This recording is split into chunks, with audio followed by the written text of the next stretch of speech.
Hello. Hi, peace, love. How are you? Oops, it's muted. I thought I was gonna not leap. And it was so perfect.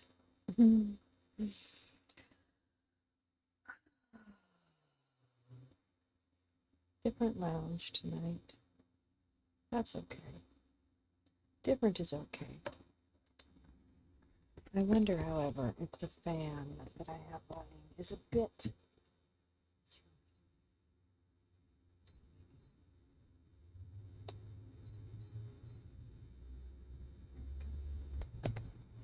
Try and turn that down a little bit. Oh, my goodness. What a day. What a day. What a day. I hope everyone's well.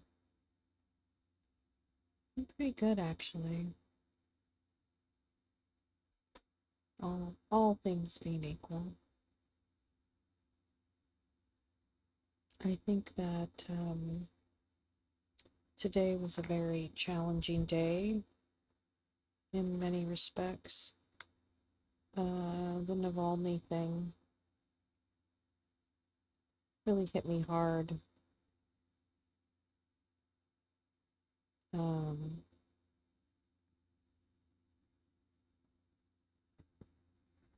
so yeah, it was a lot. It was a lot. But I'm happy to be here. And even though I don't think that's a real fire. I don't think those stars are very real, but they look kind of real.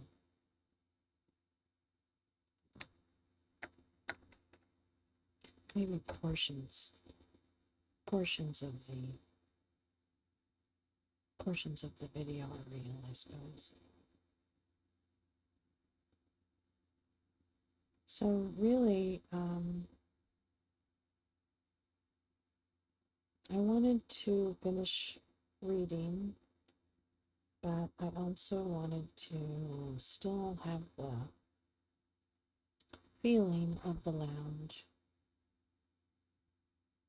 and have people find a place here just to find a little more quiet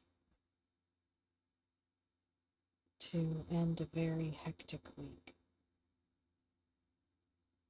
And I think we could all use just a minute of a little more quiet and peace on our Friday.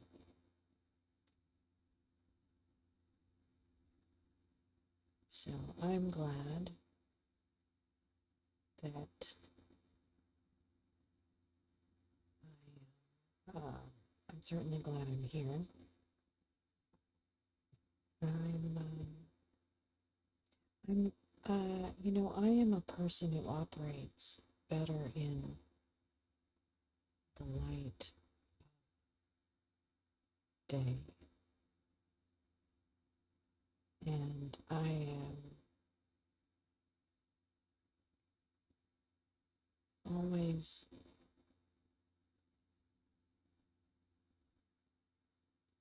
ready to, I always feel a release when we move through and are more honest. And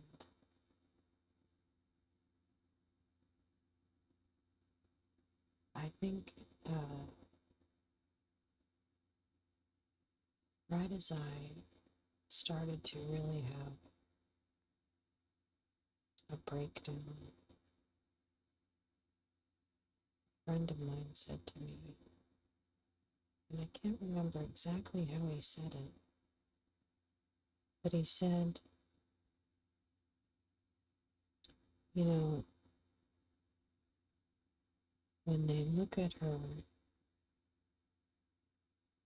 they think she's breaking, but maybe she's just beginning to fix or heal. I don't know if he said heal.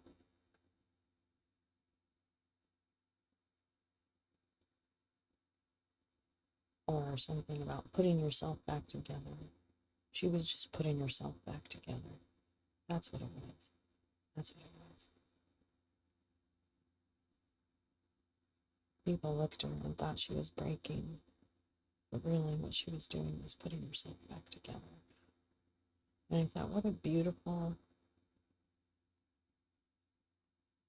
perception of someone's breakdown.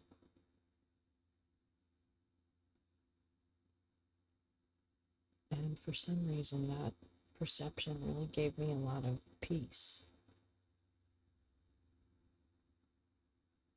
So I think it's good sometimes to have everything. I've never been afraid of chaos, really. I've not welcomed it, but I've accepted it.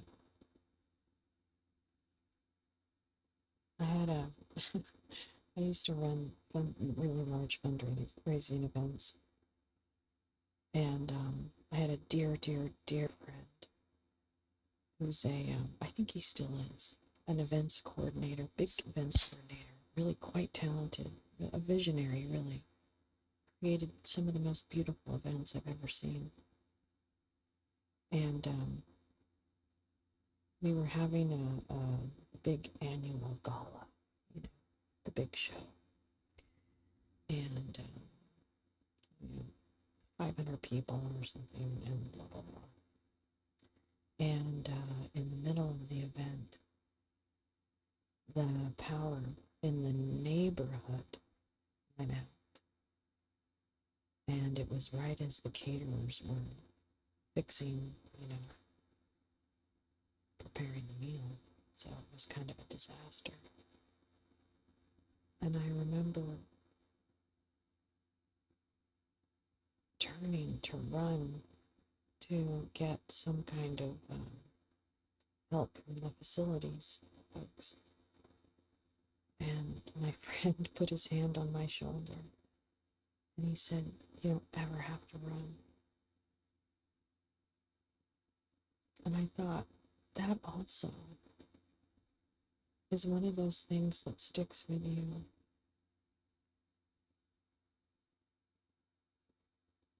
And I just thought, wow, what a great reminder. You don't have to run. There's a lot of good moments in life where people tell you things that don't really necessarily have the most deep meaning in the moment. But they actually resonate a lot, and they have a lot of meaning in that regard.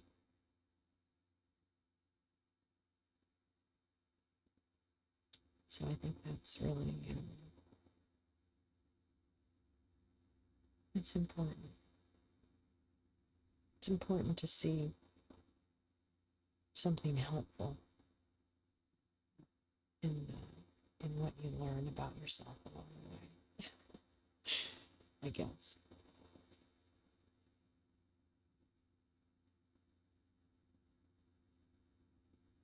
And I'm anxious to record some songs. I'm in a bit of like, my physical space is in chaos right now a little bit. I'm kind of in the mode of spring cleaning, and there's quite a bit I want to get rid of. And so I'm in the midst of like a lot of physical, like spatial chaos right now. Okay, it's just messy, all right? It's just messy. Hi, Jen, how are you? So I think for the physical chaos, like I need to kind of get that settled, or else it's hard to like stand and sing. And but I have a couple songs that I've written that I really want to record. So one I just wrote tonight, and I kind of want to sing it to you. I'm not sure I really know how to sing it, but I'm gonna try. Wait, I have to go see. This isn't actually it. see what it is. I had to refresh the chat. Let me see if I can find it. Twitter.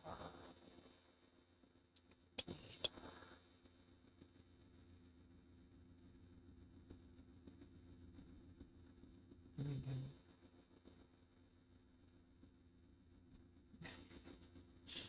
It's kind of a stupid song. No, it's not. So I actually like Taylor Swift's song Karma. I don't really know the song that well, so I have taken a little bit of leeway or liberty with the tune itself, I'm sure. So apologies in advance to the Swifties for not getting it right. And I'm gonna sing it quietly because I don't want to like ruin the vibe. So it's probably not as good as it would be. I don't know. It's a lot of disclaimers, but you get the picture. All right, here we go. Karma's a child. Karma's a child sitting on left on his keyboard. Karma is a child getting channel struck, sitting in his truck. Karma is a press. Karma is a press. Karma is a former press. Getting your crime man.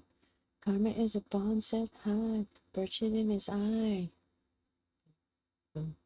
Karma comes from Georgia, coming from this James, and soon Judge Chutkin too. Better watch out, I'm sorry, I can't sing quietly and high. Those two things don't. I have to sing louder. Better watch out, Roger, and our little Stevie. Don't forget my phone. So I have to come up with more lyrics, but I really enjoyed that one. Karma is a child. Karma is a child. Sitting on math on his keyboard. Karma is a child getting channel struck. Sitting in his truck. Karma is a press. Karma is a press. Karma is a formal press. Getting your crime in. Karma is a ball set high. Butchered in his eye. Karma comes from Georgia. Coming from Miss James. And soon Judkin too. I can't even say that right. Ooh, better watch out, Roger, and our little Stevie. Don't forget my friend. I like that one. I was gonna do trivia, but I don't think a lot of people are able to come this late at night. So maybe I'll do an extra trivia night because I feel like I've cheated people of trivia quite a bit. And I don't mean to do that. All right, I think what I'll do is start with the book. But I want to thank everyone for coming. And if you're listening to this later, thank you so much. Really appreciate it. All right. I want to direct everyone's attention up to the disclaimer at the top. We are reading a book that has very challenging and disturbing content based on historical events from a dark time in our history, in a time that I'm afraid we're going through in many respects now. So, and in some ways it feels a little more dangerous and a little less sure as to how to tell who is who. But this book deals with the support here in this country of Nazis and Nazi Germany in the years leading up to and including World War II. It does contain quotes, it contains slurs and other harsh language, very disturbing content at times, so please guard your soul and your ears. It's not suitable for children, and I will avoid some slurs because there are some I just can't bring myself to even say, even in the context of reading. So, thank you so much. Chapter 21. Paralyze the Will. On the day the sedition trial resumed, in the first week of September 1944, a surprise visitor in Judge Eicher's courtroom. A surprise visitor arrived in Judge Eicher's courtroom. Iker needed this like a hole in the head. He had already spent his first day back from his much-needed vacation wading through all the paper that defense lawyers had dumped on his desk in his absence. The Washington Post called it an avalanche of motions of mistrial, severance of some defendants from the case, squashing indictments, and ruling out of evidence. The motions, which varied from nonsensical to irrelevant to contemptible, sorely tested Judge Edward Iker's normally deep reserve of calm and general equanimity.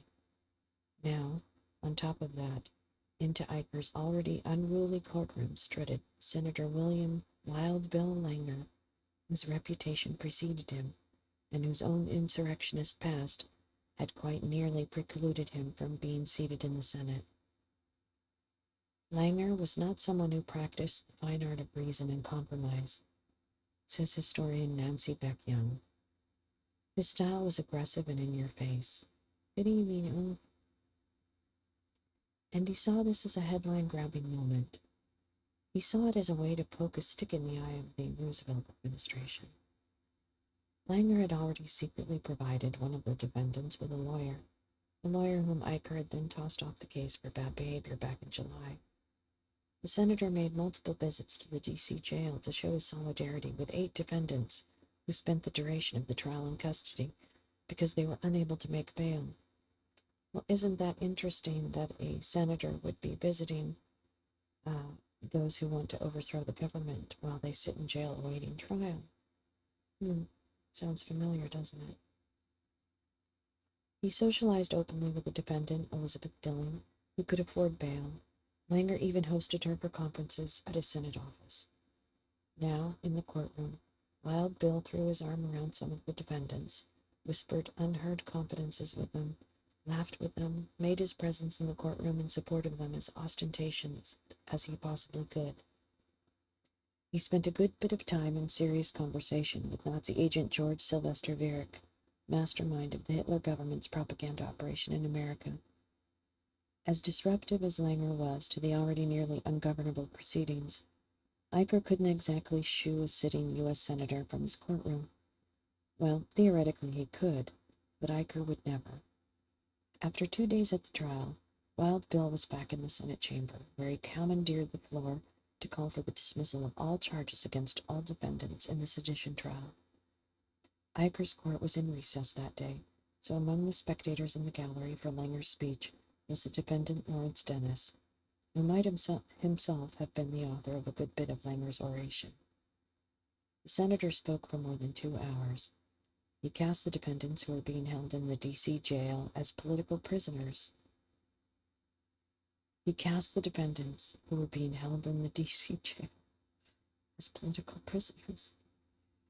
trial was a legal farce and a perversion of justice. The defendants were all great people, Langer asserted, great Americans. Langer's characterizations elided much. Lawrence Dennis, on the payroll of Hitler's government and America's foremost fascist intellectual, was in Langer's telling just a man of moderate means, defending himself as his own attorney, and rooming here with his wife and 2 small daughters. George Dethridge, the former Klansman who was also funded by the Germans, and who had set up armed cells around the country to overthrow the U.S. government after the 1940 election, was described blandly by Langer as an industrial efficiency engineer with a son fighting in the service. Hi, Tom. Oh, I like the little seal. Lois de Lafayette Washburn, Miss Seaguile, was a simple woman who made her living doing housework. The son of the other woman defendant, who was Mrs. Elizabeth Dillon, graduated on March 4th from Officer Candidate School, but a few hours before graduation, his commission was withheld, allegedly, because his mother is a defendant in this trial. The allegedly was doing a lot of work in that sentence. Senator Langer did not mention that Kirkpatrick Dillon was reportedly in danger of being stripped of his corporal stripes because, just on the previous day, he had joined his mother in attacking a young member of the U.S. Army Corps as a, quote, goddamn Jew, and reminding the servicemen that, quote, the Jews have been driven out of Europe, and you'll all be driven out of this country too, close quote. The German-supported anti-Semitic publisher and General Moseley water taster, Charles B. Hudson, was a man with a small home mimeographed bulletin, said Langer. His wife kept roomers, and for several years he was unable to get his teeth fixed because of lack of money. Dental health was an unexpected theme running through this trial. Another defendant wrote hymns and taught Bible classes. What Langer really wanted etched into the congressional record was that these defendants simply posed no actual threat to America. They were, quote, small fry, little old men and women who have no more influence than a rooster. Langer demanded that Attorney General Biddle call off his dogs, and even offered him a script to do so. Quote, developments have demonstrated that some of these defendants, if guilty of reprehensible conduct toward the country, are either actually demented or approximately insane, at least to the point of belonging distinctly, to the lunatic fringe. End quote. Maybe they engaged in some unfortunate activity, Langer conceded, but, quote, the evidence shows, however, that these efforts were impotent and the characteristic of a general conduct of these defendants relatively ineffective. In the courtroom, Rogie was still trying to beat down motion after motion, objection after objection, disruption after disruption, to make his case to the jury. Press coverage was waning precipitously by the middle of September. Even in Washington, D.C., where Rogie's ordeal was playing out live, the daily coverage felt more like a series of sidebars, details about the color and texture and logistics of the case, not so much about the substance. For variety, stories occasionally ticked off updates on the named but unindicted German co-conspirators, Manfred von Killinger, for instance, who as Nazi consul in San Francisco had provided German support for the plot to lynch powerful figures in Hollywood, shot himself dead in Romania as the Russian army advanced on German positions.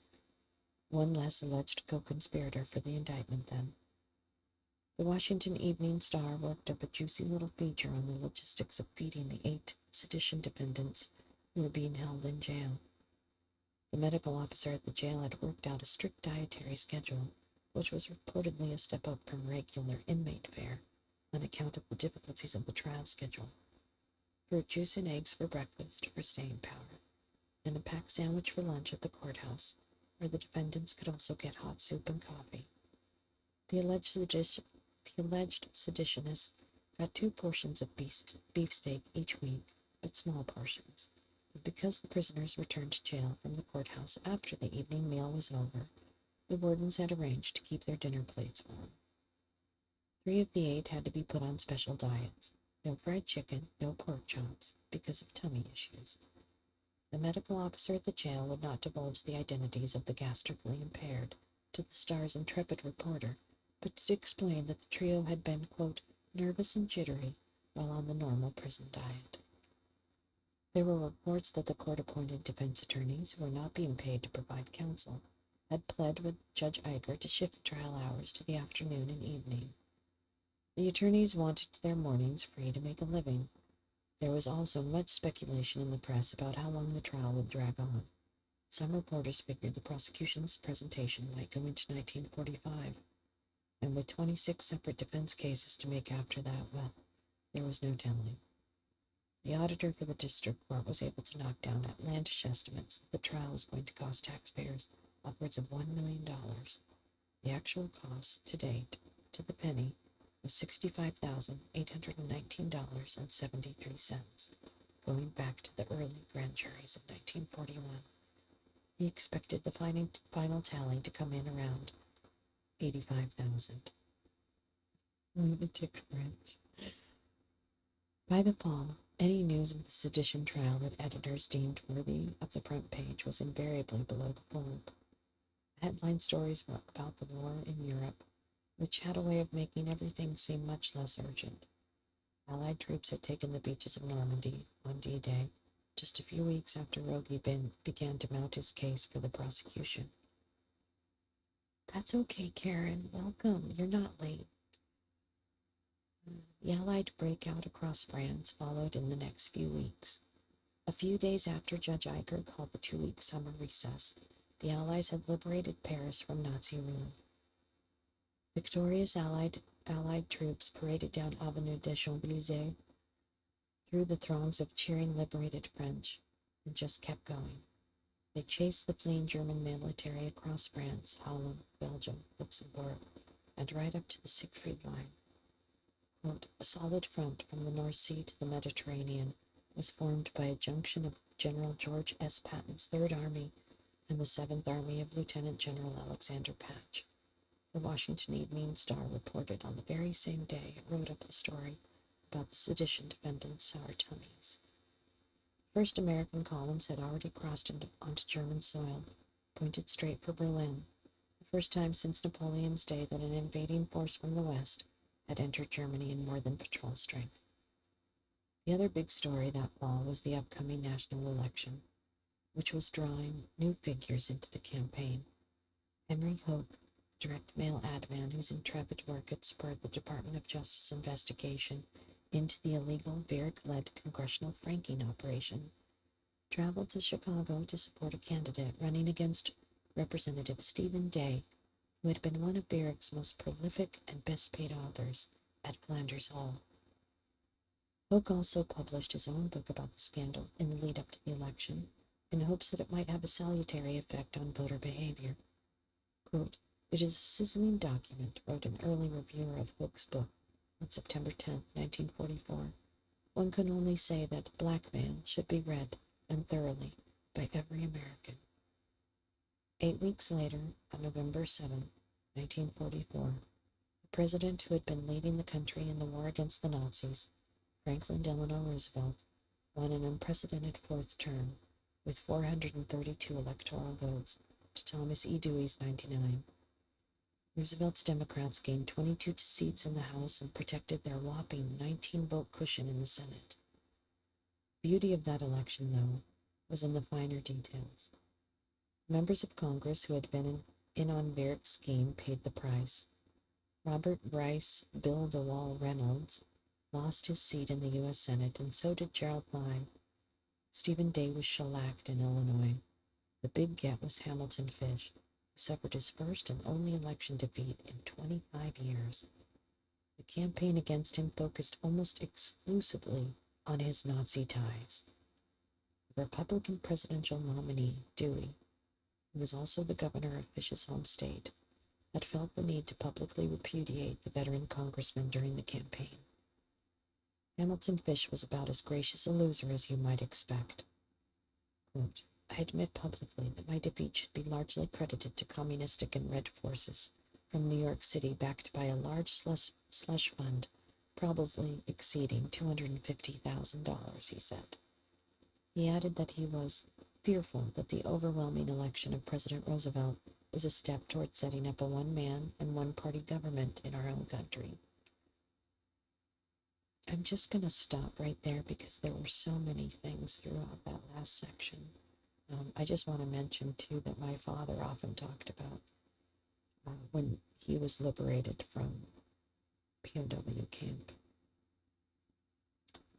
It was Patton's forces he knew were coming, and I just remember him talking about that, and the fact that as the days lingered, the German commandants and officers and enlisted men became much more relaxed and not concerned about security as much in the final days. So I do recommend listening to my father's story. It's on my playlist. I think it's called Stories of My Dad or something like that, but it's his time in a prisoner of war camp in World War II. I found the stories to be very moving as I grew up and even now. And also, I want to say that what really struck me in the last part of that section was the fact that as we approach 2024, and, oh really, I haven't heard it. I'm going to have to listen for that tone. I'll find that song. Thank you for that.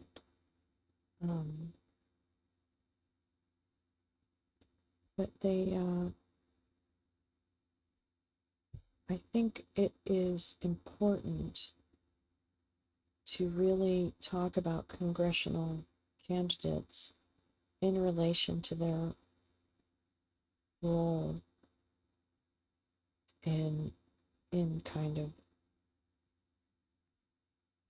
autocracy, the coup, whatever part of it you want to, just basically the turn away from democracy, or the turn away from a democratic republic. I don't care what you call it.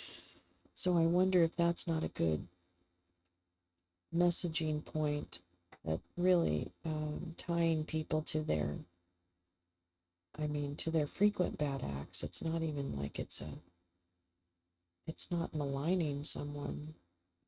It's recognizing where their priorities are, and that their priority is not people, no matter how they try to spin it. They're leaving people behind. I think that's an important piece. You don't leave anyone behind.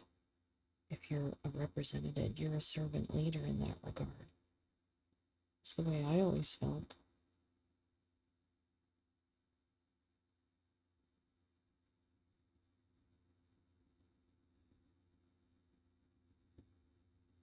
Mm.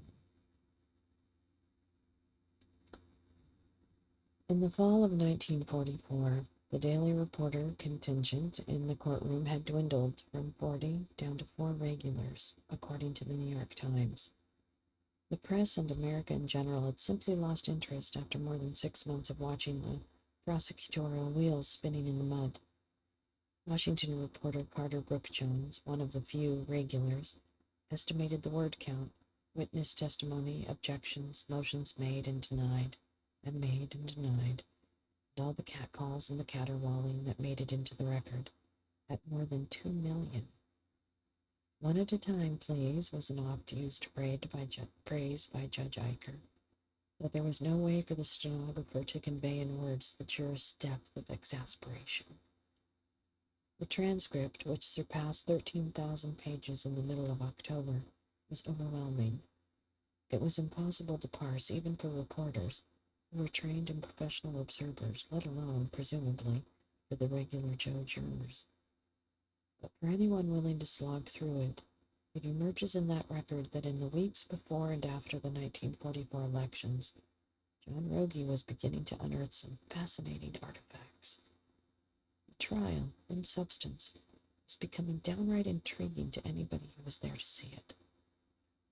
Rogie had been presenting evidence to make the case that defendants were part of an analog World Wide Web, operating in America on a very specific mission.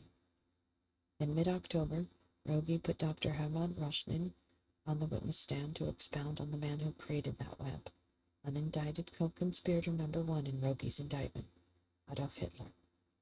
Rushnin, a German national, had been an early acolyte of Hitler's, drawn to National Socialism as a means to restore Germany to its former honor. He had been an occasional personal interlocutor of the Führers during Hitler's rise to power and his early days in office. But he lost faith in Hitler's vision. Rushnin left Hitler's side and fled to Germany in 1936, just as the Nazis were constructing their heinous anti-Jewish legal regime. From his unique and unsettling perspective as a high-placed former Nazi, Rushnin had tried to tell the world about Hitler's mad plans, starting even before Germany began invading other sovereign nations. Warning to the West was the subtitle of his first book to reach a wide American audience, published in 1938.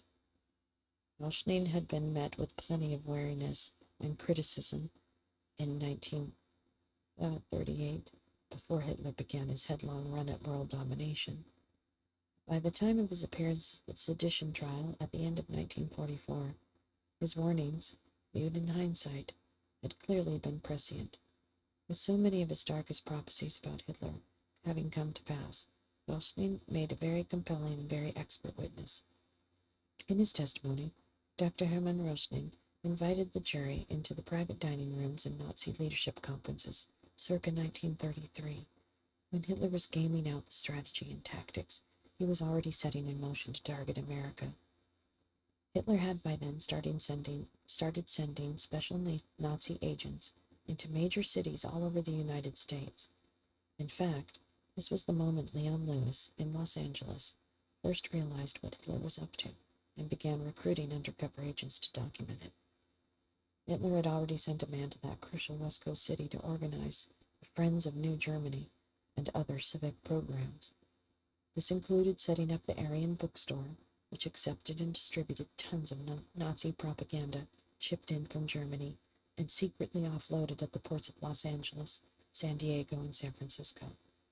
It also included setting up Hitler youth camps and training grounds for German-American stormtroopers all over the United States, as well as funding and encouraging the arming of the American ultra-right through men like George Dethridge, Clayton Ingalls, Edward James Smythe, Lawrence Dennis, and William Dudley Pelley, and his silver shirts. What exactly was Hitler's aim? Rauschning had the answer in his contemporaneous notes from conversations with Hitler himself. Adolf Hitler said, Rauschning explained in his testimony, the United States was threatened with a bloody revolution. He said he would be able to make this revolution come to pass. He explained the methods by which he would be able to paralyze the national unity of the United States and the power of resistance in this country. He said the cleavages in the American population could be widened to disunite the country. That is a direct quote from Dr. Hermann Rauschning, dated 1933. But he said Hitler was still expounding on the subject a year later, just after the Fuhrer had murdered his political rivals in the Night of the Long Knives. Rauschning was in Hitler's personal lair in Berlin when the Fuhrer, Goebbels, and other henchmen made plans to blanket America, Poland, France, and Great Britain with propaganda. The artillery and trench warfare of modern warfare, Hitler had called it. We have to paralyze the will and national unity of these and other countries, Hitler said. The great issue was to liberate the world from the poison of democracy, with its degenerating doctrine of liberty and equality. Rauschning's testimony, in other words, was that the Nazi game plan aimed to disunite the United States by tearing at the weakest political and cultural seams in American society, the divide between haves and have-nots, fear and hatred of immigrants, white supremacist race hate, and anti-Semitism. Rogi's job before the jury was to prove that these disparate defendants were part of that plan. The question before the court was whether their actions, in fact, constituted a seditious conspiracy. Right before Thanksgiving, Rogi called an extraordinary witness to help answer that thorny question. This was Henry Allen, one of William Dudley Pelley's key silver shirts, founder of the American White Guard, and confederate of, well, just about every defendant in the sedition trial. This was an incontrovertible fact, and the proof resided in Allen's own briefcase. The briefcase Allen had left behind in his midnight blue Studebaker Commander, very near his K-word slur killer weapon when he went to San Diego to snowstorm the city's downtown with anti-Semitic flyers. The briefcase the San Diego police had confiscated after spymaster Leon Lewis and Charles Slocum, Agent C-19, had alerted them to its existence. The briefcase Lewis and Slocum had rushed to retrieve before Allen was let out of jail. The briefcase Lewis and Slocum had driven over to the naval base in San Diego under the good offices of naval intelligence so they could make photostats of every document it contained. The briefcase, whose contents had finally been taken in, along with a decade's worth of files from Leon Lewis's Los Angeles office by William Power Maloney and the team at DOJ investigating alleged sedition. That briefcase, as much as anything, formed the backbone of Rogi's spectacular indictment. The contents connected almost every defendant to the others. all through Henry Allen. Allen, a hostile and very reluctant witness, spent more than a week on the stand as Rogie walked him through photostat after photostat of incriminating evidence. Here was defendant Frank Clark writing to Allen, quote, "Later on we will have baseball bats in our hands, or special devised, subquote, Hitler spades. The Jews will be buried here. These Jews have been holding meetings all over the country for the purpose of gathering in funds, and having them shipped here by the boatload. While some people think there is to be somewhere in the neighborhood of a few thousand, the fact is they have planned to bring 5 million here, and that means that many more to slaughter." End quote. Here were letters from James True, who had been severed from the case because of his ill health, and from Lois de Lafayette Washburn, who was still on trial and now famous for her defiant Nazi salute and her blue satin nightie. Mrs. Washburn had written to Allen of, quote, "the inevitable day of reckoning, which is now at hand. Thank God Frank Clark was a military man," she said, "who had the foresight to begin organizing military men 10 years in advance of the crisis." Here was another missive from George Dethridge, head of the swastika-bedecked American Nationalist Confederation, whose members included most of the defendants. Dethridge's documents partitioned the country into specific geographic military divisions, quote, "in a similar manner as was done in Germany, with General George Van Horn Moseley standing by to lead the armed insurrection that would unseat Franklin Delano Roosevelt. With General George Van Horn Moseley standing by, just like Mike Flynn." I don't know. Seems somewhat echoey, don't you think? I don't know. I think it's worth checking out. Henry Allen had occasionally identified himself as a regional commander of the Confederation. Dethridge's American Nationalist Confederation contact list included almost all of the defendants and many, many others, like the Grand Dragon of the Ku Klux Klan, Christian Front leader John Little Fuhrer Cassidy, former Senator Rushholt, Hamilton Fish's Keep America Out of Foreign Wars Committee, the attorney who ran interference for Fish in the trial of his aide, George Hill, Hitler's state-run news service in Erfurt, Germany, and U.S. Fascists, Inc. Quote, "Time has arrived for a practical and constructive plan of government to be offered to the nation," read one Dethridge letter in the Allen photostat files. "That plan is that of a fascist state. Fascism has proved itself. It saved Italy and Germany when they were faced with complete destruction by Jewish communism." End quote. Leslie Fry, the woman who had gifted Henry Ford his first copy of the Protocols of the Elders of Zion, was on that list too, since she was one of the co-founders of the American Nationalist Confederation. Allen testified before Judge Iger that Mrs. Fry had once instructed him to toss a hunk of concrete through the front window of Leon Lewis's home.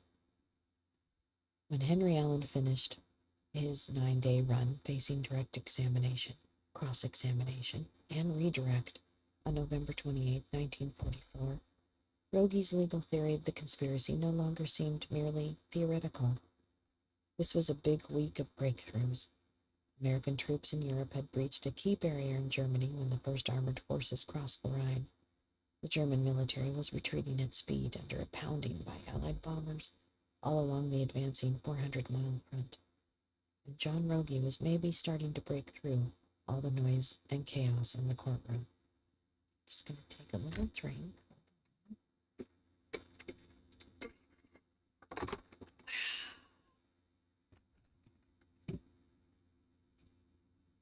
I hope everyone's having a good evening.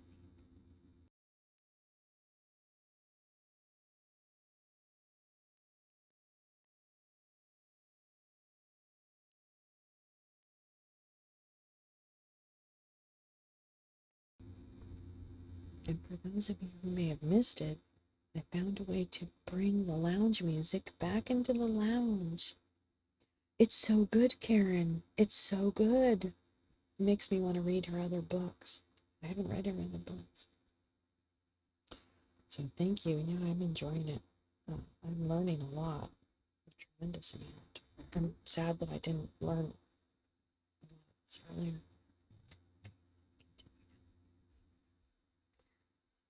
Funny thing happened the next day.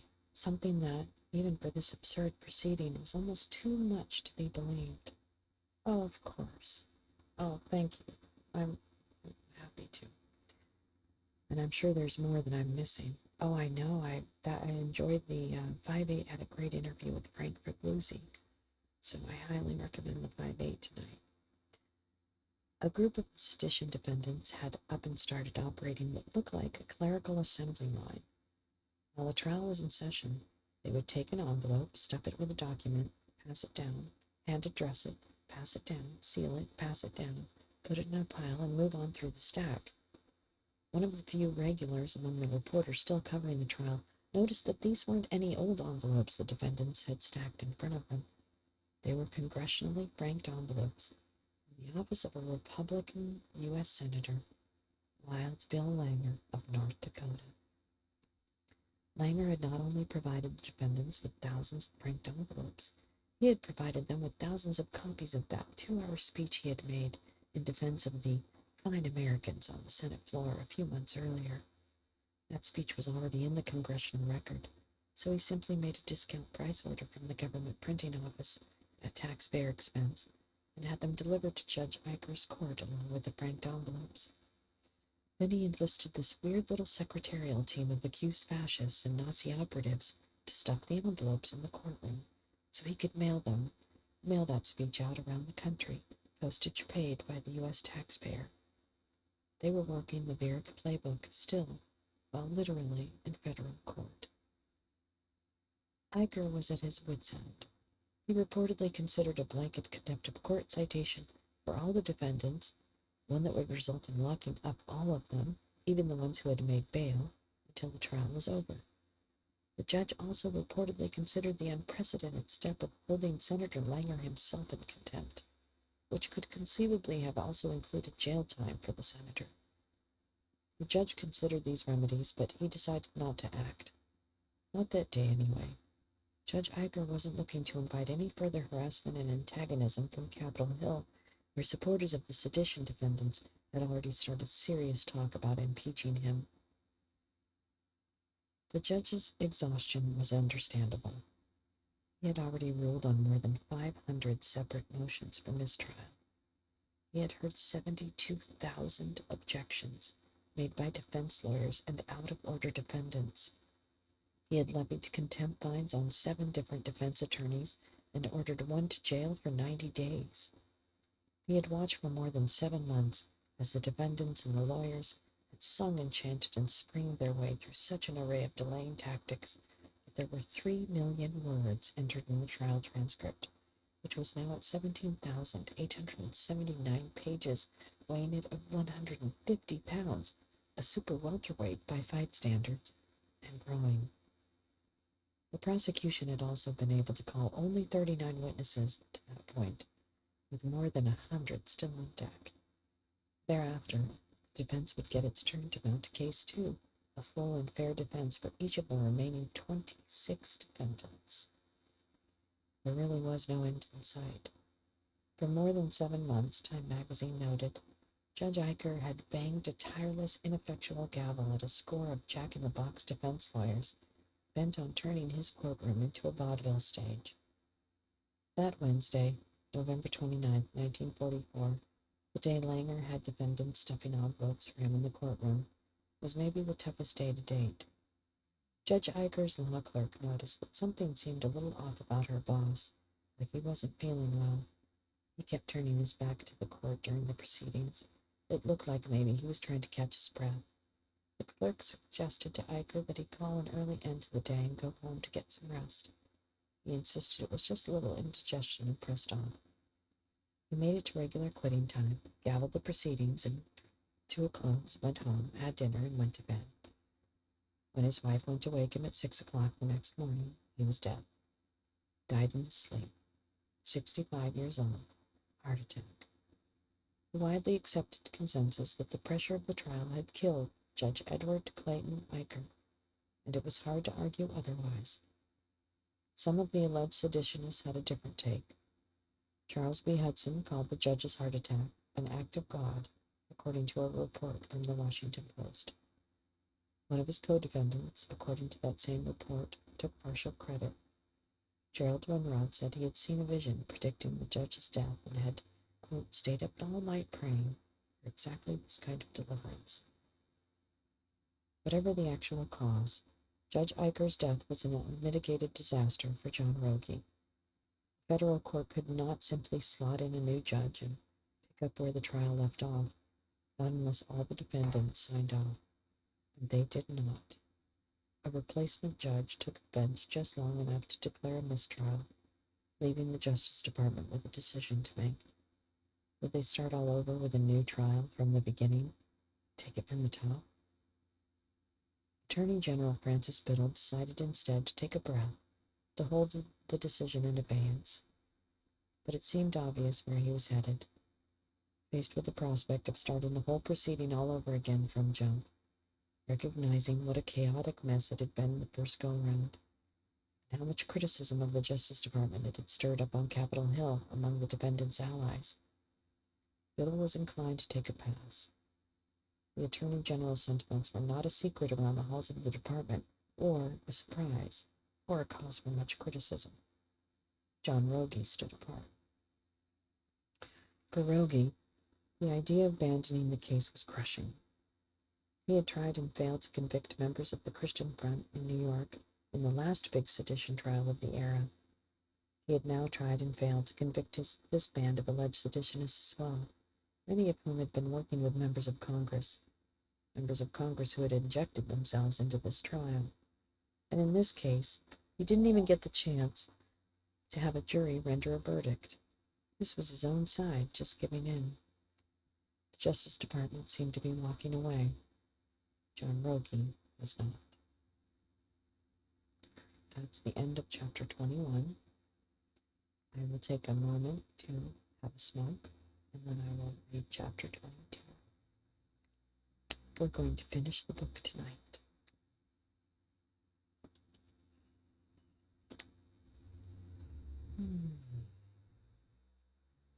I hope, as I said earlier, I don't know if anyone is here. I really hope that this can be a peaceful end to a hard day. Navalny's passing hit me hard, and I understand there are criticisms of Navalny, and I don't begrudge anyone criticisms. I just think what I know of him, and I think Russians do care about him.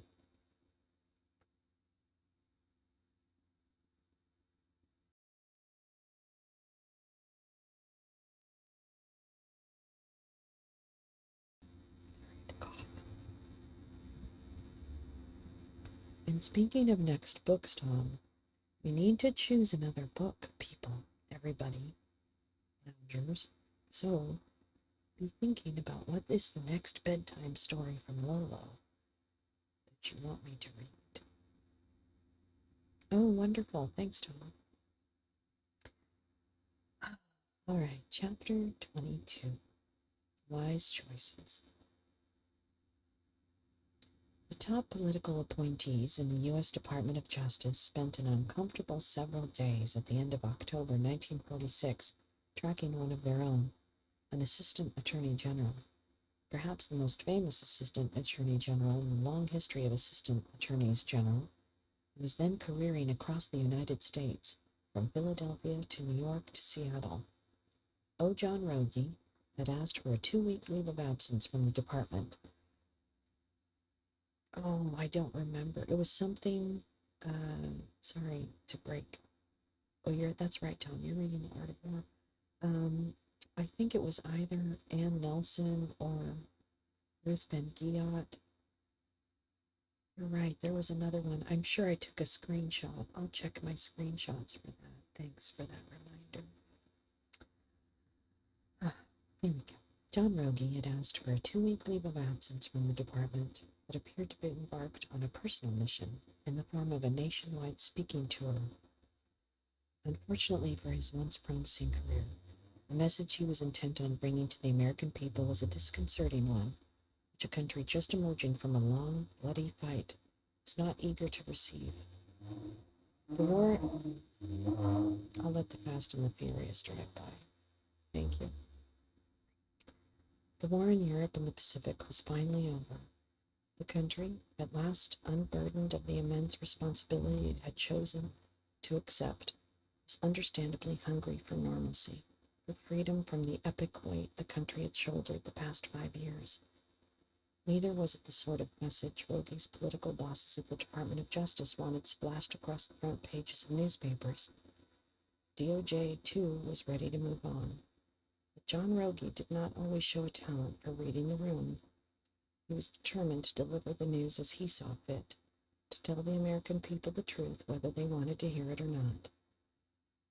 Rogi was still the lead prosecutor of record in the largest sedition case in the history of the United States, a case that was just barely alive 2 years after the shocking judge-killing mistrial of 1944. By the autumn of 1946, the consensus at DOJ, now led by Attorney General Tom Clark, had hardened it into the stance that it was time to let bygones be bygones, that convictions in the sedition case were no longer worth pursuing. Rogi would eventually reluctantly concur on the latter, but he would not concede the former. Bygones be damned. He had been working this investigation for almost 3 years. He was a constitutionally stubborn man, and he had the bit in his teeth. Rogi and his investigators had emerged from the mistrial debacle back in 1944, determined to show for the record, at least for national security purposes and hopefully for criminal convictions, that the Hitler government had been successful in its efforts to set up shop in the United States, and that a surprising number of Americans, including some in surprisingly high places, colluded with the Nazis against U.S. interests. The final stage of his investigation, when there was still a sliver of a chance that the Attorney General would okay a do-over in the sedition case, landed Rogi in Germany in April 1946, during the International Military Tribunal at Nuremberg, the most important war trial in human history. His German language fluency had never been more valuable to his legal career than when he and his small team spent 11 weeks interrogating more than 60 captured Nazi officials, including some of the highest rank. Rogi's team also accessed and examined more than 30,000 documents retrieved from the file cabinets of the German Foreign Office. Rogi had come back to Washington with that extraordinary cache of evidence, thousands of pages of previously inaccessible data. He had in hand logistical and financial details of the German government's energetic operations inside America, long before the two countries were officially at war, or at least long before the United States understood it was at war. From Germany's perspective, this was and always had been a war operation. Bottom line, the evidence Rogi gathered in Germany confirmed all they had learned on the American side of DOJ's investigation. The operation went back to 1933, when Hitler first became chancellor and took full control of the German government. The Nazis had immediately embarked on an intense and multifaceted and well-funded effort to dissuade America from coming to the aid of the besieged democracies in Europe. The democracies Hitler and his Nazis were intent on demoralizing and then destroying, so Germany could incorporate those fallen nations into its world-dominating planetary Third Reich. I think I want to stop here because it's important to know something about Vladimir Putin. Vladimir Putin idolizes Peter the Great and idolizes Russia of a former time. And he wants all of the territory that Russia ever took and then some back. And Peter the Great, particularly, was known for westernizing, but also creating the Tsar, you know, Caesar, Tsar. So, Tsar, that's, so while Vladimir Vladimirovich might hate Western, whatever, he also, just like Peter the Great, practically killed himself trying to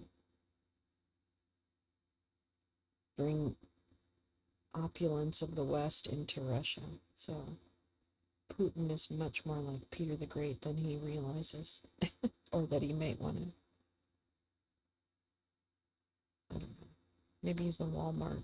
I don't know. Peter the Great was pretty much a Walmart Peter the Great, so he was not so great. Anyway, sorry, back to that. But interesting comparison between Hitler and Putin.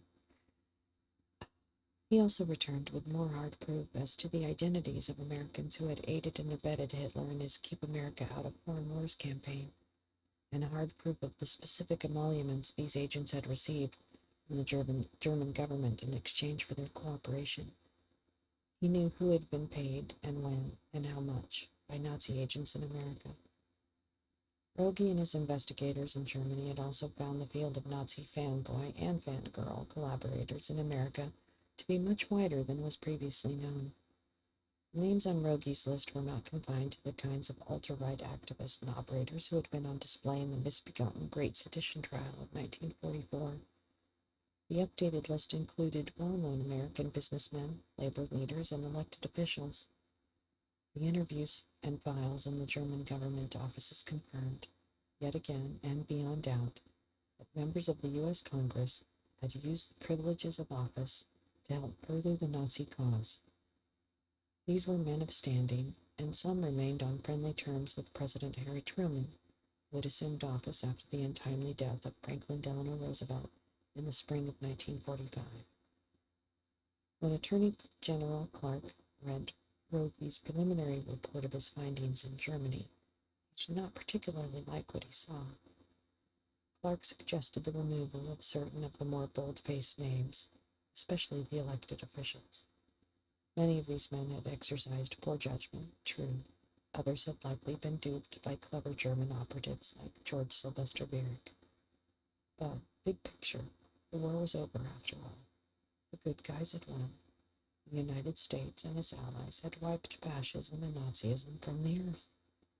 No reason to go rattling through the skeletons in the closets of otherwise upstanding, still powerful American public servants. Rogi gritted his teeth and took his boss's suggestion under advisement. When he submitted the final draft of his report on September 17, 1946, though, much to Attorney General Clark's chagrin, Rogi had not scrubbed the names of all the prominent Americans from the document. The Attorney General recoiled. His instinct was to stamp the official German report secret and put it on a shelf for good. President Harry Truman's instinct, turned out, was the same. World War II had been bloody costly. More than 400,000 Americans had been killed in the fighting. More than 1 million were wounded, many permanently disabled. But the American people were close to unanimity in believing the righteousness of the cause, the conviction that the sacrifice had been worth it. The United States and its allies had vanquished Hitler and the Nazis, defeated fascism, struck a blow against racial and religious bigotry. The most despicable and dangerous foreign threat the United States had ever faced was a threat no more. As steep as the price of that victory had been to America, we were much better off than most. World War II had fully eviscerated the diplomatic, military, and economic capabilities of the exhausted great powers of Europe. Truman understood, as did almost everyone else on the planet, that the United States had emerged from the war as the most powerful single force among the world's democracies. As hard a sell as it might be on the put-upon American people, the burden of rebuilding our allies in Western Europe, as well as our vanquished foes, Germany and Japan, would likely fall to us. In that unparalleled moment in American history, Truman did not see much upside in reminding the country of what so recently had divided us. There was a very rational argument to be made that looking backward, scratching at old wounds, just invited unwanted trouble. This instinct cuts across historical eras, and it cuts across political parties. It is our long and continuing American tradition to carefully avoid reckoning for the grandest of American sins, especially when they involve alleged or actual illegal activity by government officials. Lincoln's malice toward none of the Confederate insurrectionists in the aftermath of the Civil War, Ford's full and unconditional pardon of Nixon after Watergate, Obama's reluctance to prosecute anybody for systemized, well-lawyered torture practices during the post-9/11 wars. Truman's 1946 turn in that moral barrel looked like this. Quote, Truman essentially decrees that this report should never see the light of day, says historian Bradley W. Hart, author of Hitler's American Friends. It is simply too explosive, perhaps the most explosive political report of the 20th century. After all the work he had done, all the hard work, including the damning corroboration he had obtained in Germany from the actual Nazis, Rogi's year of painstaking digging seemed to be coming to naught. Rogi had already conceded to the Attorney General that the department should not waste more time and resources on a rebooted prosecution of the sedition trial defendants, which meant that he would not be detailing his findings from Germany in any court document. He had taken solace, though, in the fact that those findings could be compiled in an official DOJ report, not for the court, but for release to the public. This was a consolation prize, admittedly, but a worthy one. Rogi's evidence from Germany might not serve as the basis for criminal convictions, but it could be the basis for a national reckoning with just how far Nazi influence and global fascism had crept toward the heart of American power. When Rogi determined that his boss, apparently encouraged by the president himself, had reneged on that argument, the career prosecutor decided to request a brief leave. On his vacation, Rogi let the Attorney General know he planned to make a handful of speeches to alert Americans to the depths of the attempted Nazi penetration in this country. Attorney General Clark did not say no at that meeting, at least not according to Rogi. But the Attorney General did remind his stubborn underling that it would be improper for him to quote from an unreleased government-funded report in a public setting. Rogi recalled that Clark also asked him, facts notwithstanding, to tell his audiences that the Department of Justice, quote, had not attempted to restrain him in any way. They, of course, had done exactly that. But Rogi nevertheless agreed to Clark's terms. He would later say that he took up his agreement with the Attorney General as tacit approval for his speaking tour. Maybe so. The truth was, department approval didn't much matter to Rogi.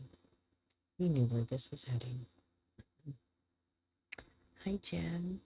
I do wonder. I wonder too. Rogi's first stop. Let me make sure that chat isn't stuck. Rogi's first stop on his tour was a guest lecture for faculty and students at Swarthmore College, a leafy and sheltered liberal arts school swaddled inside an expertly manicured upper middle-class suburb of Philadelphia. When the event was over, the Washington Post couldn't help but wonder why Assistant Attorney General John Rogi, quote, chose the placid Quaker College at Swarthmore, Pennsylvania, as the place in which to explode a tremendous quantity of political dynamite. The New York Times had gotten wind of Rogi's planned appearance and made sure to get a reporter there. The newspaper's resulting lead was this, quote, a political science class at Swarthmore College tonight heard from John Rogi, Special Assistant to the Attorney General, a detailed account of efforts in which Hermann Goering, Joachim von Ribbentrop, and other high Nazi officials say they made to defeat President Roosevelt for re-election in 1936, 1940, and 1944. Rogi had explained that the Nazis' election interference occurred in all three elections, but was most aggressive in 1940. Asked about a $5 million fund that Nazis had set up for surreptitious anti-Roosevelt activities in the 1940 campaign, about 100 million in today's dollars. Hitler's designated successor, Hermann Goering, had told Rogie that he would have gladly spent not just 5 million, but 150 million to defeat Roosevelt. Hitler and his brain trust weren't so excited about the Republican nominee, Wendell Willkie, but he seemed at least marginally more likely to keep America on the sidelines of a war in Europe. And the Germans were willing to bet Willkie would be a less effective leader if and when America did join the fight in war. While he had described at Swarthmore the basic outline of the Nazi plot against Roosevelt, Rogie had not, per his boss's instructions, quoted from some of the remarkable top-secret cables a German operative in America sent back to the Foreign Office in Berlin during the 1940 Republican National Convention in Philadelphia, like the one explaining how a Nazi influence campaign helped secure the anti-interventionist plank of the Republican Party's official platform, vowing to keep America out of foreign wars. I recall a moment in 2016 when they made some kind of non-aggression agreement on Ukraine in the Republican flank. Does everyone remember that? I feel like there are too many comparisons between this book. It's almost as if everybody, including Paul Manafort, read this book before it was written. Interesting, because that's what they did in 2016. They set it up so that there would be no aggression as Putin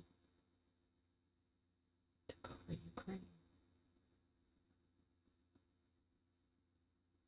Interesting. Or it was prohibiting arms sales or something to Ukraine. There was something there. I recall. I'll have to look it up. It's worth looking at.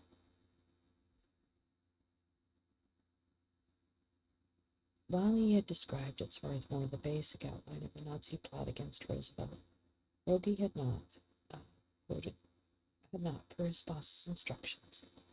Oh, whoops, sorry. I kind of read that, didn't I? Apologize. There we go.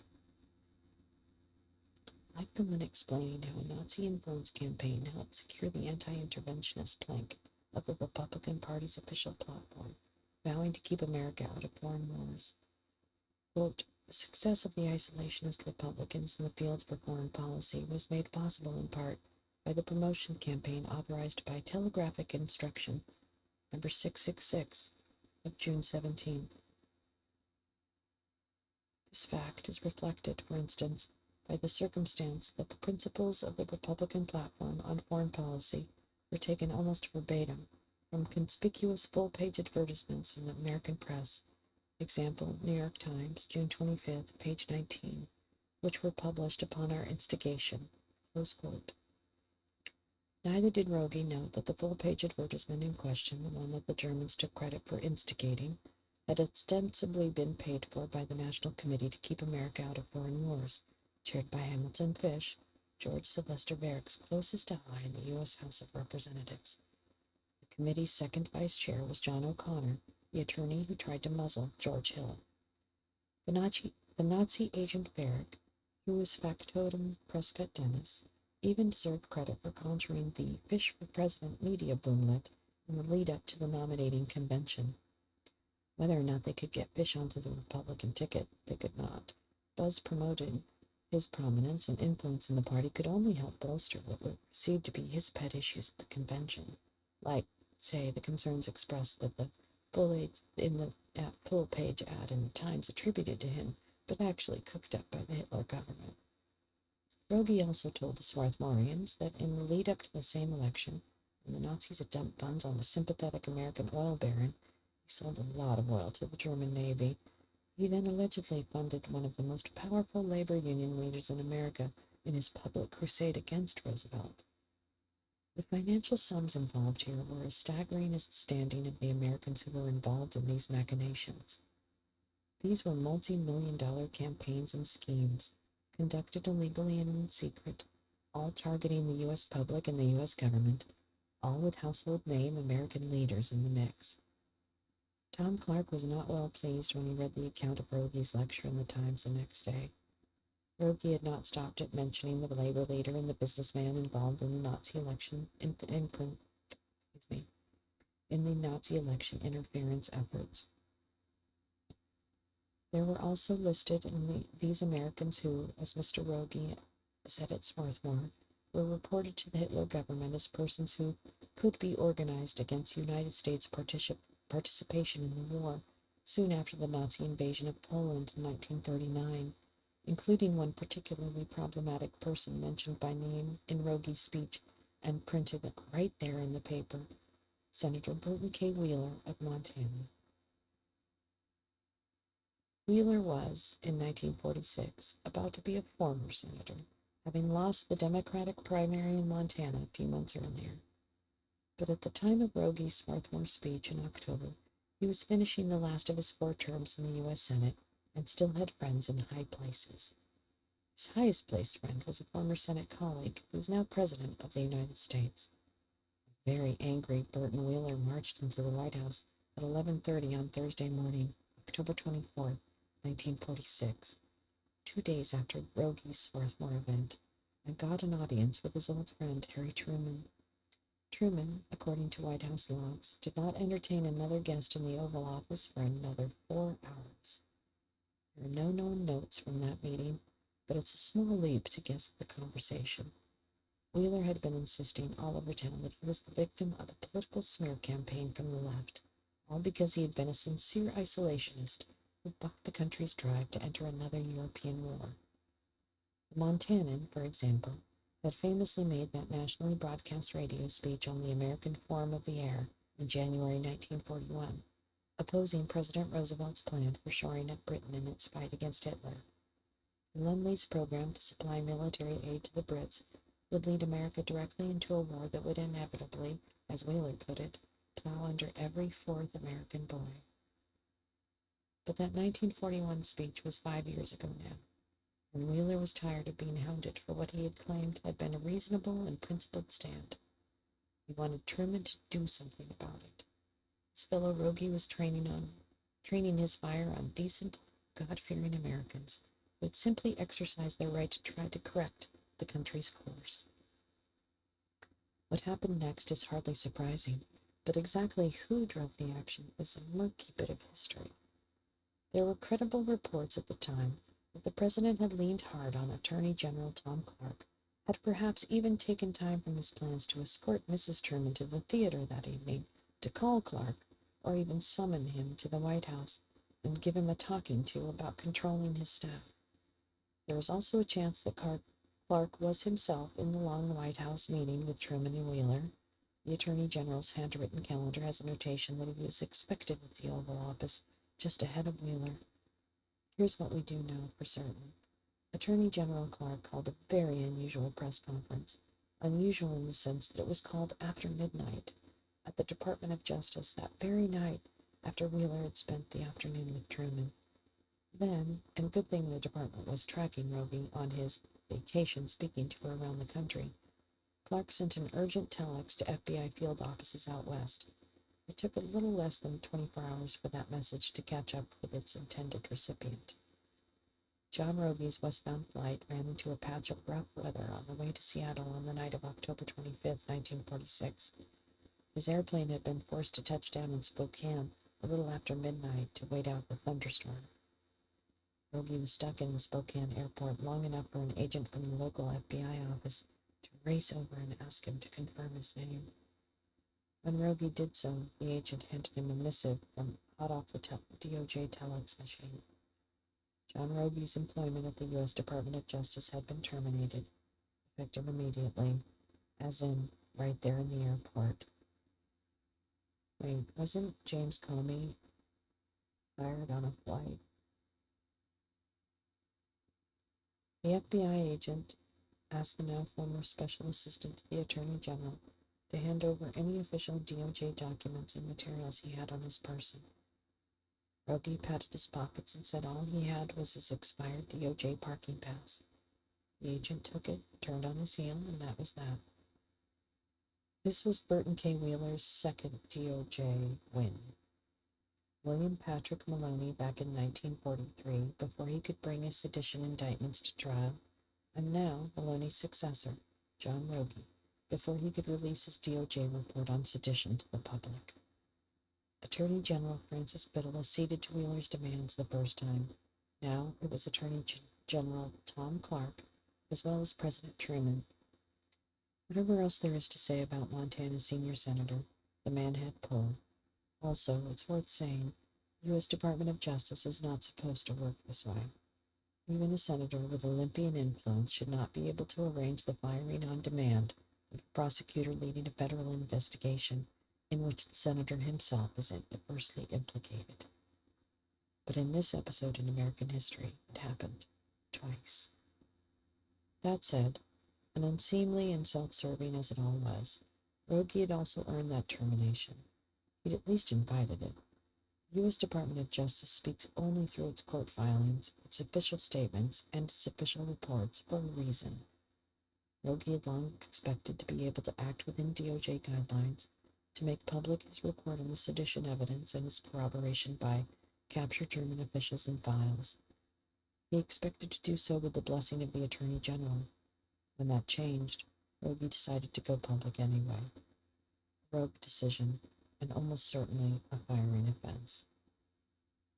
Once the Attorney General had issued his order to quash the report, Rogie, at a basic level, was using the power of the Justice Department's investigative functions for an unauthorized purpose. He was probably going to be fired, and he knew it. There was even a chance he would be charged for the crime. But Rogie had decided to take his chances anyway, and he kept going even after he was fired. He hopped back on that plane in Spokane, flew to Seattle as planned, and kept his scheduled speaking engagement there. When I was first preparing the report, I was under the impression that the Attorney General, for the future security of the United States, was going to make the report public, Rogie told his audience in Seattle. After all, the study of how one totalitarian government attempted to penetrate our country may help us with another totalitarian country attempting to do the same thing. I think the American people should be told about the fascist threat to democracy. I'll stop there, because that's a very prescient, is that how you say that? Prescient quote. I'll say it again, Rogie's quote. After all, the study of how one totalitarian government attempted to penetrate our country may help us with another totalitarian country attempting to do the same thing. I think the American people should be told about the fascist threat to democracy. It's an exceptional quote. Rogie went even further a few days later, publishing an expose in the ardently anti-fascist ad-free daily newspaper PM. PM had been the first paper to report on the Verk propaganda scheme involving members of Congress.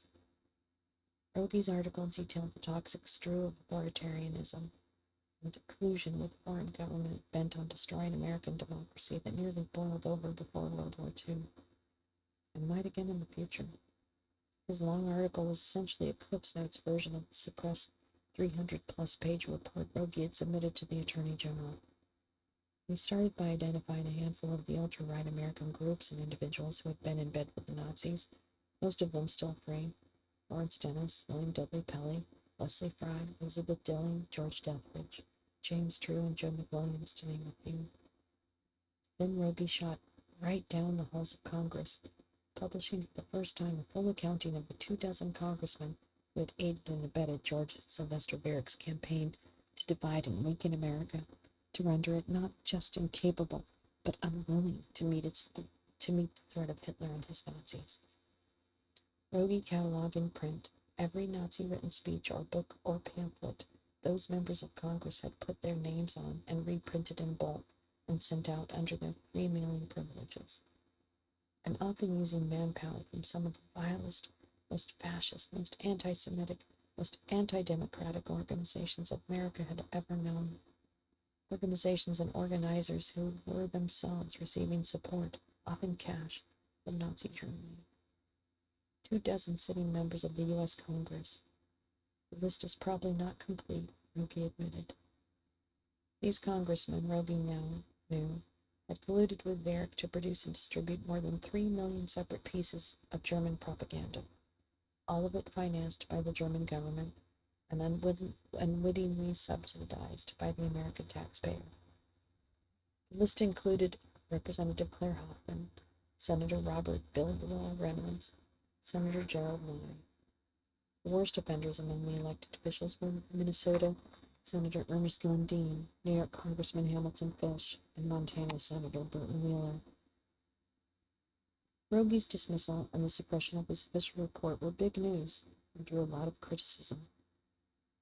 When I fired Rogy, Tom Clark still remembered a quarter century later, there were over 26,000 pieces of mail that came within the next 3 or 4 days.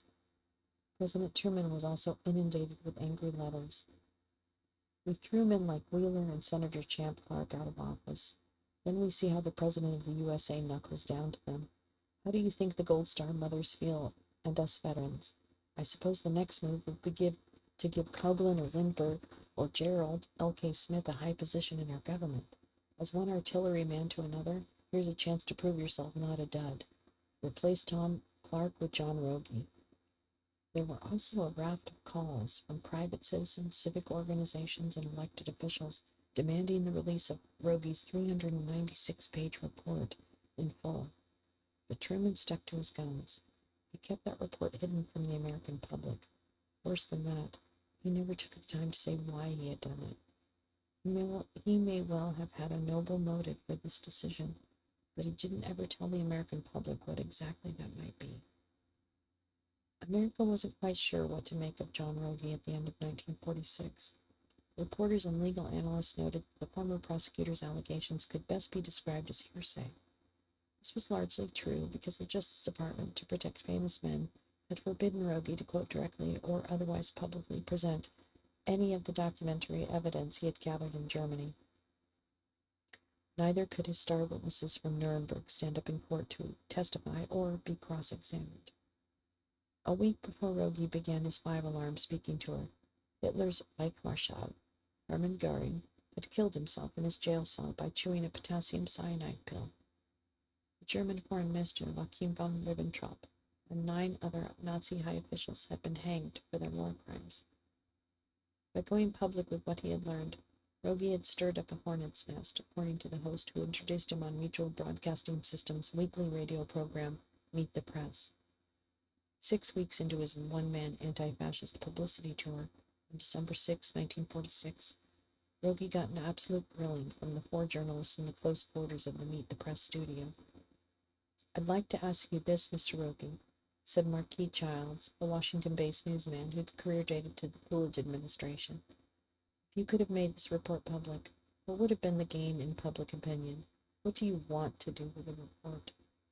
"Well," replied Rogy, "I operated on this basis. But if democracy is going to work, if our assumption is correct that people can make wise choices on issues, it can only be if they know the inside story. I thought the American people were entitled to the facts on Nazi penetration." What a wonderful statement he made. If democracy is going to work, if our assumption is correct that people can make wise choices on issues, it can only be if they know the inside story. Childs then asked Rogy if he agreed that presenting evidence suggesting collusion between notable Americans and the German government had the effect of convicting people in the minds of the public without a trial or without a hearing. No, I don't," Rogy said, growing a little heated. "As a matter of fact, I'd say this to you. We had reached the point where legal remedies were inadequate. You, in the press, are in the field of education. The field of education is bringing these facts to the American people. Now, if you are going to say to me that I can't use the facts in an educational way, then you are in effect saying there's no way of meeting the fascist threat." Using a legal term to describe the government's abandonment of the earlier sedition charges, Rogy railed at civic no-man's land into which his evidence was following. "You can't do it legally, and you say to me, but you mustn't talk about these things because the case was nil pros. And if you put me in that position, there are no remedies against fascism." Doris Fleeson, a respected syndicated columnist, was in high dudgeon at her studio microphone that day. She did not question Rogy's motives, she told him. but she did suggest that he had abused the extraordinary powers he had been given as a federal prosecutor to, quote, pry and examine into the affairs of American citizens. Oh, I wouldn't say pry, Miss Fleeson, Rogie answered. The Department of Justice, when there are complaints, has the right to investigate, and investigations were made.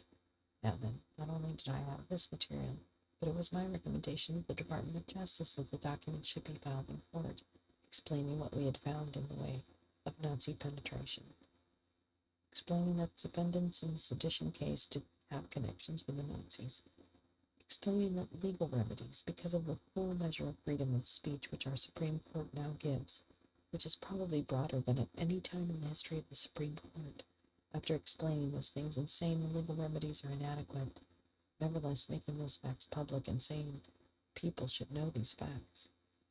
The law is powerless, but nevertheless people should know them. Mr. Roby, Fleeson cut in, you're making excuses on general principles, philosophical ideas on which everybody agrees.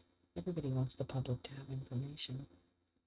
Mr. Childs piped up again to provide the guest a little flanking cover, but Roby waved it off. I can add this to Miss Fleeson's question. I was told by whom? By Attorney General Clark before I went to Germany, that I could make public any evidence of Nazi penetration that I might find. And why did he change his mind? Because 24 congressmen are mentioned in this report that I have prepared. Do you think that's a sufficient basis to keep these facts from the American public? My conscience wouldn't let me do anything else than make those facts public. I have studied fascism both here and abroad for almost 4 years, Rogie reminded the panelists, and I think I know something about the fascist pattern. Take Burton K. Wheeler's pronouncement that Roosevelt's foreign policy was sure to plow under every fourth American boy, Rogie explained. That language appears to have been developed in the Nazi propaganda shops in Berlin before Wheeler's national radio speech. In 1940, the Germans devised a slogan about plowing under American boys, he told the national broadcast audience at Meet the Press. We got this from the head of the press department of the German Foreign Office, Rogie explained. Now, Wheeler used very similar language in a radio speech, which he made on the American form of the air in January 1941. In other words, the Nazis workshopped and developed that visceral, repellent phrase about plowing American bodies into the earth, and then, somehow, there it was, in the mouth of an American senator, telling Americans that we shouldn't fight the Nazis. Rogie was careful not to accuse Burton K. Wheeler of outright and intended collaboration with the Nazis in Germany of being a witty mouthpiece for Hitler. For all I know, Rogie said, they both thought of this unique phrasing independently. But the American people, he believed, should be advised. Which is why, and how, a man who had been on the fast track to the very top of the Justice Department willingly destroyed his career. What good was a career when your country was at risk, and you need crucial information to impart that could help them meet that peril? By Christmas time, 1946, John Rogie was apparently already nearing completion of a book and looking for a publisher. The present manuscript, telling in detail all the evidence he unearthed about the Nazi links in America, is over 1 million words long, wrote one national syndicated columnist, who was clearly prone to exaggeration in word count. Rogie was apparently racing to finish the manuscript to get it all done while it was fresh. He was bursting to tell what he knew. And then, nothing. For years, Rogie negotiated with the DOJ about what it would allow him to publish, and then with publishers about what they were willing to publish. 15 years passed. When Rogie did finally see the official German report into print in 1961, the country had very much moved on. Nobody bought the book. Few media outlets bothered to review it. One of the few reviewers had this to say. Rogie's practice of presenting the names of the conservatives and isolationists in much of the same context as the names of disgraceful racists and Nazis is unpleasantly reminiscent of anti-leftist excesses. Widely varying degrees of pro-Nazi activities are lumped together. What exactly was the cutoff for having a name scrubbed from the public wall of shame? What exactly was an acceptable or forgivable degree of pro-Nazi activities? The reviewer did not say. In the battles that form the moral foundation of America, it is sometimes painful to contend with the stories of Americans who choose the dark side in those fights. But they have histories too, and legacies. And we're not alone in finding this all hard to talk about. In post-war France, the size of the French resistance to the Nazi occupation grew 1,000-fold after liberation. Everyone wanted it to be known after the fact. Of course, they had been part of the heroic minority who never gave in, who fought the fascists. So too, in Germany itself, where it didn't take long after the war before no one would admit to having been a National Socialist true believer, an enthusiast, a willing participant.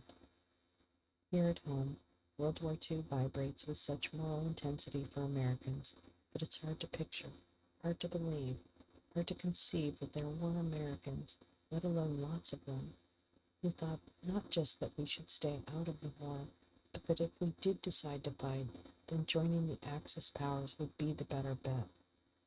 That happened, though. That, too, is the history of America's fight against fascism. It is also part of our history that there were Americans of that era who decided to get in the way of America's own fascist movements and agents, to stop them by any means at hand. They too have histories and legacies. At this writing, in 2023, Freedom House reports that almost two-thirds of the world is governed under some form of authoritarian rule, with a smaller but steady proportion of that number under full-blown autocracy. Those international winds blow across our borders as well. And in our time, once again, the story of our democracy bracing against those gales is complex. It's at least complex in the sense that we're not all one mass of Americans, all pulling in the same righteous direction. There are plenty of our fellow citizens fighting on each side of our generation's battle for democracy. And that will be true for the next one, too. If we're willing to take the harder look at our American history with fascism, the truth is that our own story in this wild, uncertain 21st century has not an echo in the past, but a prequel.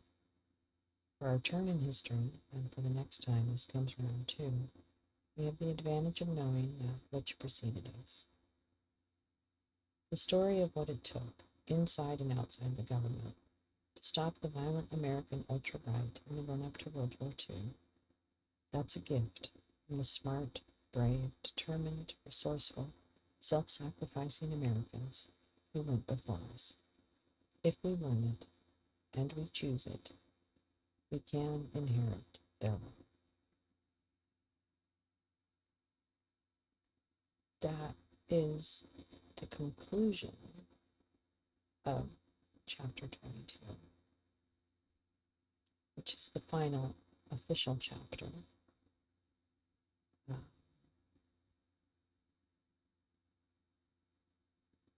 And there is an epilogue with quite a few of the personalities. It's pretty long though.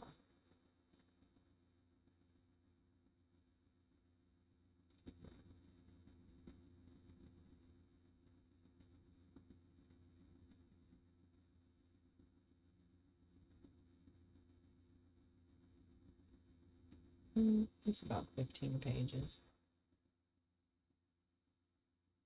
I might leave it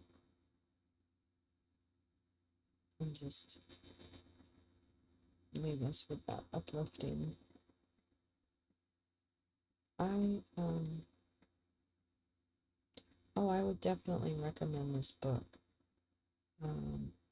The historical references in it, the epilogue has more details on each of the personalities, which is incredibly helpful because there were a lot of names to follow. But we finished it.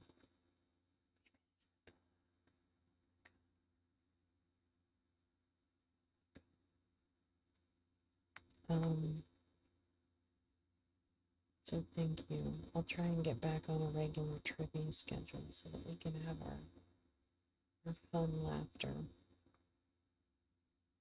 I missed that.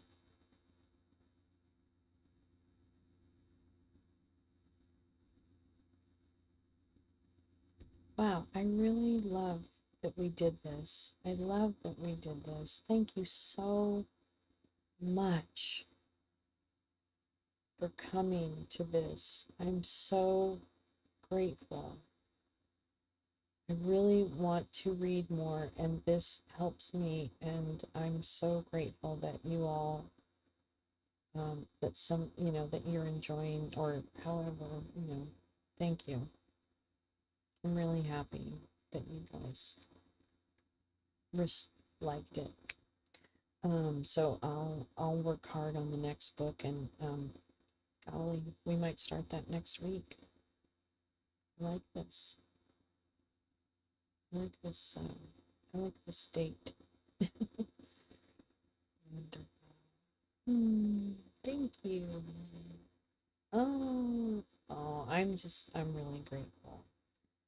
I know it's not exactly audible, and I don't want to take away any revenue from anyone, but oh, thanks, Karen. I'm glad. I'm really glad. Really glad. Yeah, media literacy. Media literacy, which includes knowing history and reading source. So, yeah, oh my gosh. I'm so proud of us. I'm so proud of you. That was really good. It's a truly good book.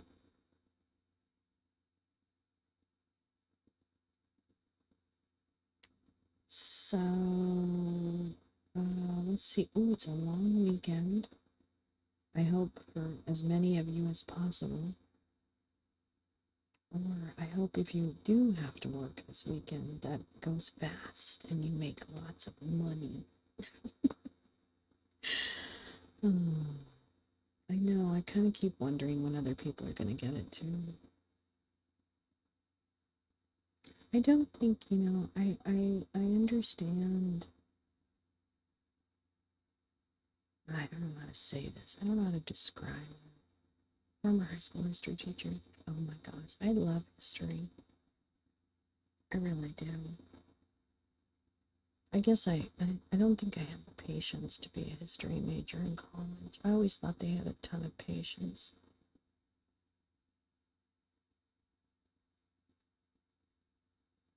I didn't find that I could keep my attention reading that much. I mean, I read a lot of literature. But I still have my Russian history book. I love that. It's like taking a 13-week course. Yeah.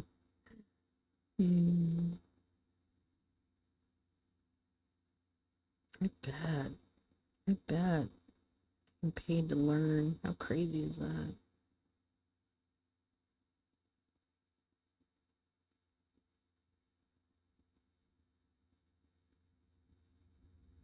Yeah. Let's see. What are we gonna do? Oh, you know what we're doing? I'm gonna be on Discord on Sunday. I think I'm starting some kind of marathon on Sunday. Not running marathon. I think I was gonna show Curb Your Enthusiasm. I think I'll put up let's see. I'll kind of check the news this weekend, but my plan is to start the Discord marathon of Curb Your Enthusiasm sometime early afternoon of Sunday, and then just like play it as much as I can stand it for however many hours.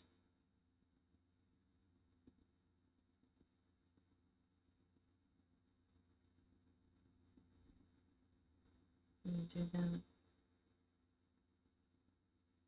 That'll be fun. That'll be a little bit, hopefully that'll be like a little bit of a escape. So if you need an escape, it'll be drop in. Please just come and visit in Discord whenever you have a moment. You don't have to stay the whole time. It'll be a what do they call that? Open house. We'll do an open house of an escape pod. Let me be your escape pod.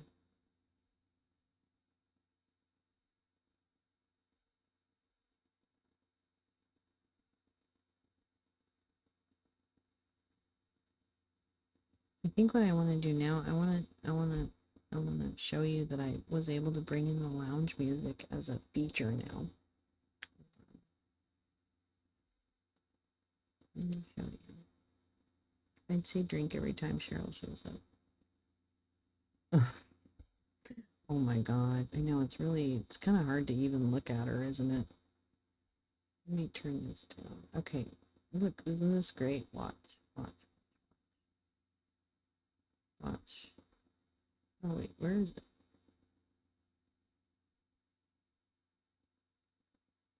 Oh, I see. I didn't turn it on yet.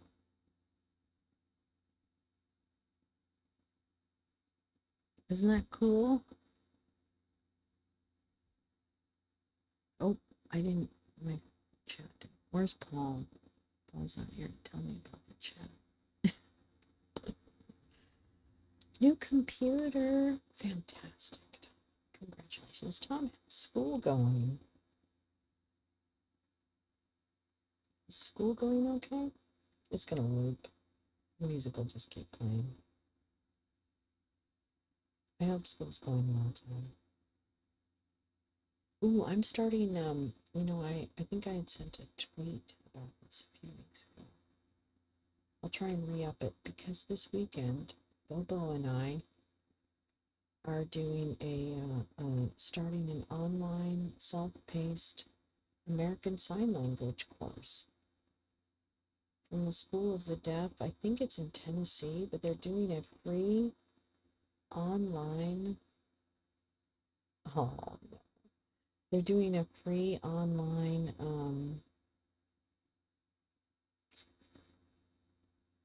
course, multi-session course on American Sign Language. And I'm really excited. I'll find the link. Let me find the link, actually. Sitting here. I could be more focused. Oh, I know. It's in my... They've sent me a message.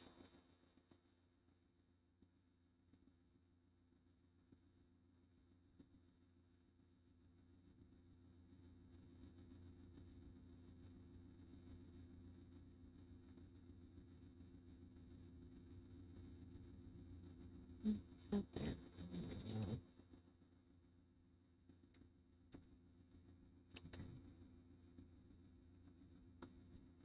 Let's see. Oops. Is that it? Oh yeah, Oklahoma. That's what it is. Sorry, it's not Tennessee. Oklahoma School for the Deaf. February 12th. Oh, whoops, it already started. Oh well. Actually, it's self-paced. Hold on. It's 8 courses. 8 sessions. 8 lessons. Okay, here it is. That's the course. And you can, it's free. It's free. Isn't that insane? I think that's so lovely. That was so nice. Let me make sure. I'm going to read. I'm going to read it. I would love to learn.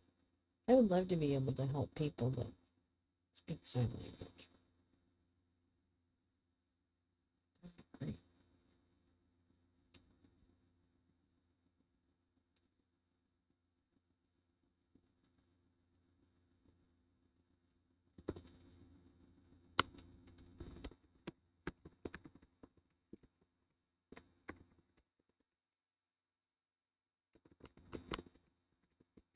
Here.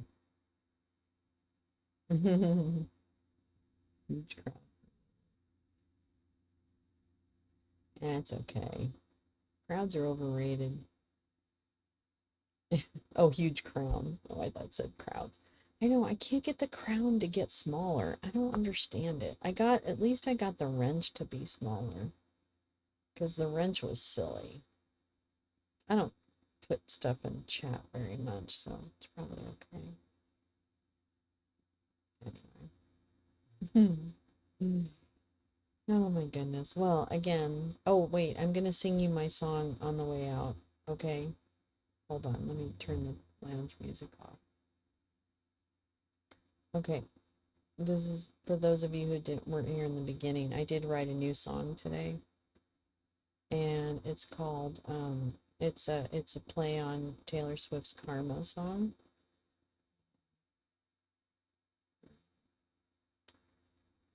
I don't sing it too well in ASMR, so I apologize. But I don't want to sing too loud either because I don't want anyone to I don't want to ruin the vibe. Hold on. Let me find this song. Oh, here we go. Okay, here we go. Okay, I gotta kind of get into it. All right, hold on. Here we go. Here we go. Karma is a chud. Karma is a chud sitting on meth on his keyboard. Karma is a chud getting channel struck, sitting in his truck. Karma is a prez. Karma is a prez. Karma is a form of prez, getting your crime in. Karma is a bond set high, bird shit in his eye. This is the harder part. Karma comes from Georgia, coming from Miss James, and soon Judge Chuckin' too. Better watch out, Roger, and our little Stevie. Don't forget my Flynn. I gotta work on it, but I wrote it in like a minute, so it wasn't great. I do love that song though. Yeah. I don't like much Taylor Swift music, kind of, but I admire her songwriting talent, and I do like the song. Come as a child, come as a child, sitting on math on his keyboard. Karma is a child getting channel struck, sitting in his truck. Karma is a press. Karma is a press. Karma is a form of press, getting your crime in. Karma is a bond set high, bird shit in your eye. Karma comes from Georgia, coming from Miss James. Okay, I'm gonna stop. I'm sorry. I hope you all had a moment of not thinking about whatever might be troubling you in this life for a second during this time with me. And if not, I'll try again. I will try again. So, thanks again for supporting and loving and just being nice and showing up and just being a really great community to have. So, thanks again. Have a great rest of your Friday, and have sweet, sweet dreams. All right. I'll see you soon.